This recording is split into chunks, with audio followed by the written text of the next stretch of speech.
Ito, hirap ng buhay dito sa Saudi. 2 taon na ako. Ganito pa rin ang buhay, walang naipon. Ganito talaga siguro ang buhay dito. May mga siniswerte. Merong mga di pero di sinuswerte. Siguro wala tapat lang tayo doon sa di swerte kasi ganito buhay dito eh. Walang nakakirito. Pero magtitsaga lang, siguro panapanahon lang naman yung ano na yun. Panapanahon lang yung pag-asento, sabi nga nila. Pero gagawin ko naman natin para sa inyo. Gusto na nga pala yung mga bata, sila Hillary, si Hag. Okay naman ba sila? Sana makisang kalagayan nyo dyan. Yung mga buhay-buhay, siguro normal lang talaga yung ganito. Hindi talaga magsalito eh. Ano, ikaw, kumusta naman? Sana maging nakasa naman yung buhay mo dyan. Mga 2 bata.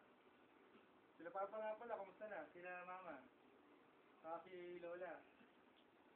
Ano? Ito, tumiga ako dito. Walang ito, medyo nakakalungkot pero malapit ang umuwi. Ilang days na lang naman eh. Pagkasagana natin. Ito, pag nalulungkot ako, itong anak, yung 2 anak natin, yung picture dito eh.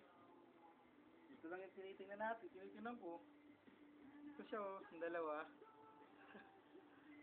Diba cute? Yan, pag nakikita ko yan, pag galing akong trabaho, pag nakita ko na silang 2, nawawala yung pagod ko, kahit paano. Ito lang yung nagpapasaya sa akin. Dito. Yun, mahirap ang buhay. Sobrang hirap, 2 taon na, wala pang ano. Wala man lang naipon. Siguro nga, talagang mahirap mag-Saudi pag first time. Pero masunod, kaya ako pagbubutihin ko lahat. Pagbubutihin ako, gagawin ko para sa inyo. Ito, nalulungkot, walang TV, walang ano eh, walang magawa, walang naipon, walang man lang nabili. Eh, siguro, sa susunod, pag nakaalis ulit ako, pagbubutihin na natin, kailangan makaipon na tayo, makapagpatayo naman tayo ng sarili natin bahay. Saka, yun, ganda kasi may sariling bahay para sama-sama na tayo pag medyo nagkaroon ng konting ipon. Saka yung mga bata, kailangan yun na, malagaan na mabuti. Saka alam ko naman, nasa mabuti naman silang ano eh. Kasi alam ko naman mabuti kang ina. Kaya, yun. Alam ko safe sila sa'yo. Saka maraming salamat. Kahit na medyo nagkakaproblema eh. Siguro talagang ano yun, kasama sa buhay natin yun. Pero ito, kahit paano nakakarawas pa rin. Hindi saka yung pagmamahal ko naman sa'yo, hindi man nababago. Kaya kahit pagbintangan mo ako na, pagdudakan mo na mayroong ibang pinalulukuhan, hindi. Kaya simula naging girlfriend kita, hanggang sa magkaroon tayo ng anak, o yung asawa, mag-asawa kita. Ikaw lang yung nasa puso ko. Kaya, yung tiwala lang ang hinihingi ko sa'yo, mahal ko. Diba? Dahil, yun ang pinaka-importante sa pagsama natin, yung tiwala. Naging madrama ako pero ganun talaga yung buhay dito, malungkot. Buti na nga lang, may napapanood ng KFC. Kaya yun, kakaroon ng kaunting nakakalimot sa kaunting problema, sa lungkutan. Dahil may kasama dito KFC. Napapanood tayo. Kaya laking tulong talaga sa atin yun. Sa amin yun dito. Kaya maraming salamat sa pag-aalaga ng anak natin. Kahit minsan, kakaroon talaga ng kinakapos pa rin tayo sa financial. Masarap na rin sa una, ganun talaga. Kailangan maging muna tayo. So sabi nga nila, darating din ang araw. magkakaroon din tayo ng magandang buhay. Kaya dapat matutunan natin lahat ng mga hamon sa buhay.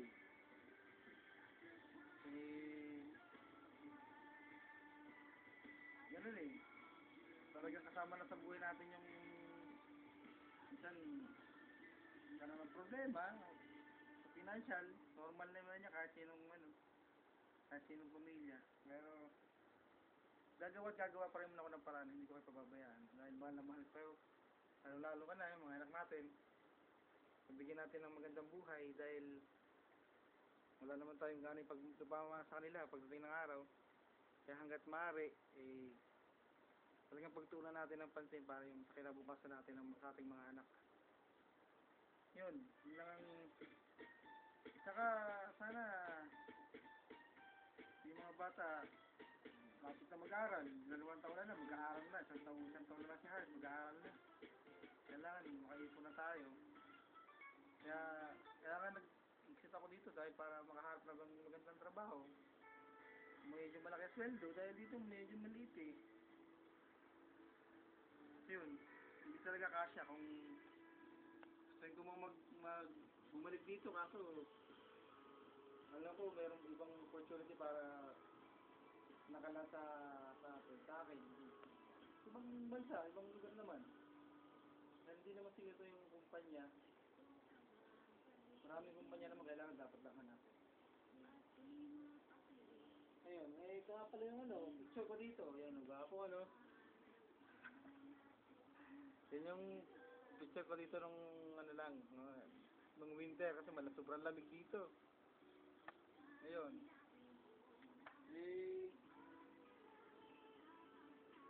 Yun, kumusta ka na? Namimiss na kita, mahal ko eh. Malapit na. Ayun, susunod. Malapit na umuwi, 22 days na lang, 25 days. Uwi na ako, mag-isama na ulit tayo. Ingat na lang dyan, mahal na mahal kita. Kumusta mo ako sa dalawang anak natin ha? Kiss mo ako sa kanila. Ha? Sige mahal, I love you.